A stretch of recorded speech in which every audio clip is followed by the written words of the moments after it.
Hi, ഞാൻ സുജിത രതീഷ്. എല്ലാവരും സുഖമായിരിക്കുന്നു എന്ന് വിശ്വസിക്കുന്നു. ഇന്ന് നമുക്കൊരു അടിപൊളി ചിക്കൻ പെപ്പർ റോസ്റ്റ് തയ്യാറാക്കുന്നത് എങ്ങനെയാണെന്ന് നോക്കാം. ചിക്കൻ റോസ്റ്റ് തയ്യാറാക്കാനായിട്ട് ഞാൻ 1 കിലോ ചിക്കൻ എടുത്തിട്ടുണ്ട്. അതിലേക്ക് നമുക്ക് ഈ ഒരു ചെറുനാരങ്ങയുടെ നീര് പിഴിഞ്ഞൊഴിക്കാം. അത്യാവശ്യം ഇടത്തരം വലിപ്പമുള്ള ഒരു ചെറുനാരങ്ങയാണ് കേട്ടോ.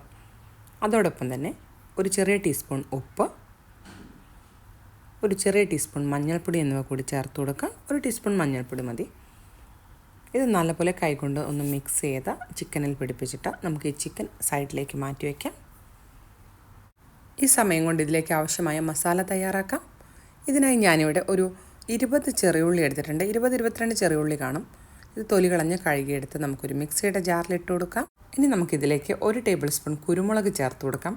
പ്രത്യേകം ശ്രദ്ധിക്കുക, നല്ല എരിവും കടുപ്പവും ഉള്ള കുരുമുളകാണെങ്കിൽ 1/2 ടേബിൾ സ്പൂൺ മതി കേട്ടോ.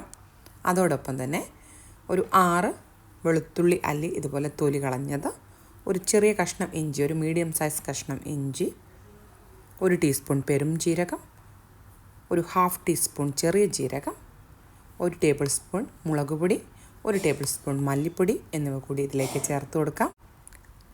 അതോടൊപ്പം തന്നെ ഒരു തക്കാളി ഇതുപോലെ ക്യൂബായി അരിഞ്ഞതും 1 ടീസ്പൂൺ ഉപ്പ് കൂടി ചേർത്ത് കൊടുത്ത് ഒട്ടും വെള്ളം ചേർക്കാതെ ഇത് നമുക്ക് നല്ലപോലെ ഒന്ന് അരച്ചെടുക്കാം. അപ്പോൾ ഇതാ നമ്മുടെ മസാല ഞാൻ നല്ലപോലെ അരച്ചെടുത്തിട്ടുണ്ട്. ഇനി ഇതിലേക്ക് നമുക്കൊരു 2-3 ടേബിൾ സ്പൂൺ വെള്ളം കൂടി ചേർത്ത് ഒന്നുകൂടെ ഒന്ന് അരച്ചെടുക്കാം.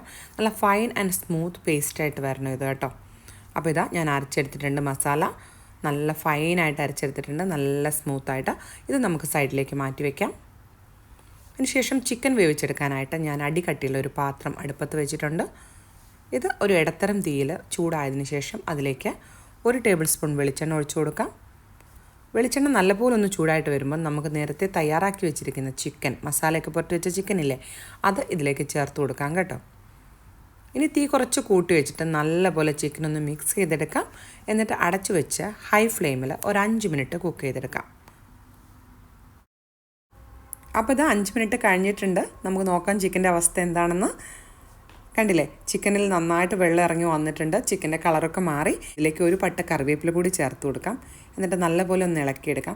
ഇത് ചിക്കന് നല്ലൊരു സ്മെല്ല് കൊടുക്കും കേട്ടോ. അപ്പോൾ ഇത് അടച്ച് വെച്ച് ഇനി ഒരു 15 മിനിറ്റ് കൂടി നമുക്ക് വേവിച്ചെടുക്കാം. ഇടയ്ക്ക് മൂടി തുറന്ന് ചിക്കൻ ഇളക്കി കൊടുക്കാൻ മറക്കണ്ട. ഇപ്പോൾ ഇതാ ഒരു 5-8 മിനിറ്റ് കഴിഞ്ഞിട്ടുണ്ട്. മൂടി തുറന്ന് നോക്കുമ്പോൾ ചിക്കനിൽ അത്യാവശ്യം നല്ല വെള്ളം ഉണ്ടായി വന്നിട്ടുണ്ട്. ഈ കോഴി വെള്ളത്തിലായിരുന്നു എന്ന് എനിക്കൊരു ഡൗട്ടുണ്ട്. കാരണം കുക്ക് ചെയ്യുന്നതിനനുസരിച്ച് വെള്ളം ഇങ്ങനെ ഉണ്ടായി വരികയാണ്. അപ്പോൾ അത് നല്ലപോലെ ഒന്ന് ഇളക്കി കൊടുത്തിട്ട് വീണ്ടും അടച്ചു വെച്ച് നമുക്ക് കോഴി നല്ല പാകമായി വരുന്നവരെ ഒന്ന് കുക്ക് ചെയ്തെടുക്കാം. അപ്പോൾ ഇതാ വെള്ളമൊക്കെ വറ്റി ചിക്കൻ നല്ലപോലെ കുക്കായിട്ടുണ്ട്. ഇനി നമുക്കിത് നന്നായിട്ടൊന്ന് ഇളക്കിയെടുത്ത് ഒരു പാത്രത്തിലേക്ക് മാറ്റാം. അതിനുശേഷം ഈ ചിക്കനിലേക്ക് ആവശ്യമായ ബാക്കി മസാലകൾ തയ്യാറാക്കാം. ഇനി ചിക്കൻ തയ്യാറാക്കിയ അതേ പാനിലേക്ക് ഒരു 3 ടേബിൾ സ്പൂൺ വെളിച്ചെണ്ണ ചേർത്ത് കൊടുക്കാം. അതിനുശേഷം ഇതിലേക്ക് ഒരു പട്ട കറിവേപ്പില, 1 ടീസ്പൂൺ വെളുത്തുള്ളി പൊടിയായി അരിഞ്ഞത്, ഒരു ചെറിയ കഷ്ണം ഇഞ്ചി നീളത്തിൽ അരിഞ്ഞെടുത്തത് എന്നിവ ചേർത്ത് കൊടുക്കാം. അതിനുശേഷം ഇത് നല്ലപോലെ ഒന്ന് വഴറ്റിയെടുക്കാം. വെളുത്തുള്ളിയുടെയും ഇഞ്ചിയുടെയും ആ പച്ചമണം ഒന്ന് പോയി വരുന്ന സമയത്ത് ഇതിലേക്ക് ഒരു വലിയ ഉള്ളി പൊടിയായി അരിഞ്ഞത് ചേർത്ത് കൊടുക്കാം. ഉള്ളി ചേർത്ത് നല്ലപോലെ ഒന്ന് വഴറ്റിയെടുക്കണം. ഉള്ളി നല്ല സോഫ്റ്റായി ഗോൾഡൻ ആവാനാവുന്ന സമയത്ത് ഇതിലേക്ക് നമുക്കൊരു കഷ്ണം പട്ട, ഒരു 2-3 ഗ്രാമ്പു എന്നിവ കൂടി ചേർത്ത് കൊടുക്കാം. അതിനുശേഷം വീണ്ടും ഒന്ന് വഴറ്റിയെടുത്തതിന് ശേഷം നമ്മൾ നേരത്തെ അരച്ചു വച്ചിരിക്കുന്ന മസാല ഇതിലേക്ക് ചേർത്ത് കൊടുക്കാം. മസാല അരച്ച ആ മിക്സിയുടെ ജാറിൽ ഒരു 1/4 കപ്പ് വെള്ളം കൂടി ചേർത്ത് അതും നമുക്കിതിലേക്ക് ചേർത്ത് കൊടുക്കാം കേട്ടോ. അതിനുശേഷം തീ ഇച്ചിരി കൂട്ടി വെച്ചിട്ട് നല്ലപോലെ ഈ മസാല ഒന്ന് വഴറ്റിയെടുക്കണം. വേണമെങ്കിൽ ഒരല്പം ഉപ്പ് കൂടി ചേർത്തോളൂ. ഉപ്പ് പാകം നോക്കിയതിന് ശേഷം മാത്രം ചേർത്താൽ മതി. കാരണം നമ്മൾ ചിക്കനിൽ ഓൾറെഡി ഉപ്പ് ചേർത്തിട്ടുണ്ട്. ഈ മസാല നല്ലപോലെ വഴന്ന് ഇതിൻ്റെ പച്ച ടേസ്റ്റ്, അതായത് ടൊമാറ്റോയുടെയൊക്കെ ഒരു റോ ടേസ്റ്റ് ഉണ്ടല്ലോ, അതെല്ലാം പോയിട്ട് നല്ല എണ്ണ തെളിഞ്ഞ് മസാല നല്ലപോലെ ഡാർക്കറായിട്ട് വരണം. ഈ ഒരു പരുവത്തിൽ.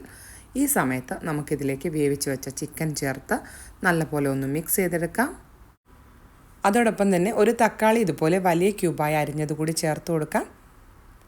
ഇനി ചിക്കനും മസാലയും കൂടെ നല്ലപോലെ ഒന്ന് യോജിപ്പിച്ചെടുക്കണം. അതിനുശേഷം ഒരു 1/4 കപ്പ് ചൂടുവെള്ളം ചേർത്ത് നല്ലപോലെ ഒന്ന് മിക്സ് ചെയ്ത് ഒരു 10 മിനിറ്റ് അടച്ച് വെച്ച് വേവിച്ചെടുക്കാം.